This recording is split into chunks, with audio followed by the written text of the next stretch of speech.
జై శ్రీకృష్ణ. భగవద్గీత 2వ అధ్యాయము 30వ శ్లోకము. శ్రీకృష్ణామృతంలో 12వ శ్లోకము. దేహి నిత్యమవధ్యోయం దేహే సర్వస్య భారత తస్మాత్ సర్వాణి భూతాని నత్వం శోచితుమర్హసి. అన్ని జీవుల దేహాలలో ఉన్నది ఈ ఆత్మే. ఆత్మ వధించబడేది కాదు, ఆత్మ చంపబడేది కాదు.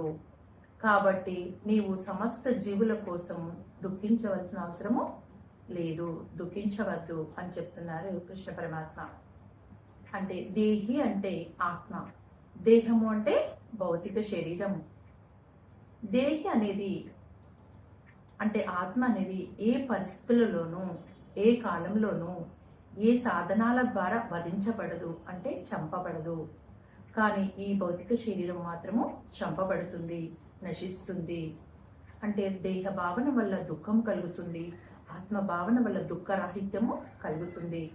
అంటే నేను శరీరము కాదు ఆత్మని అని ఎప్పుడు తెలుసుకుంటాము అంటే సాధన చేసి, ధ్యాన సాధన చేసి ఆత్మానుభూతిని పొంది నేను శరీరం కాదు ఆత్మని అని తెలుసుకున్నప్పుడు అప్పుడు మనకి దుఃఖం అనేది ఉండదు, ఆనందంగా ఉంటాము. ఆత్మజ్ఞానము తెలియకపోవడం వల్ల దేహ భావనతో ఉంటాము, అప్పుడు దుఃఖం అనేది ఉంటుంది. సమస్త జీవులు కూడా ఆత్మస్వరూపమే అని తెలుసుకుంటాము.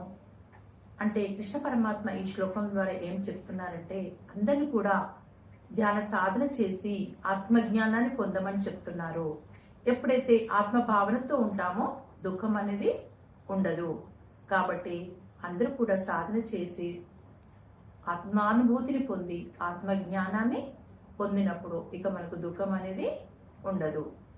సమస్త జీవులు ఆత్మావత్తే అని చెప్తున్నారు ఇక్కడ కృష్ణ పరమాత్మ. కృష్ణం వందే జగద్గురు.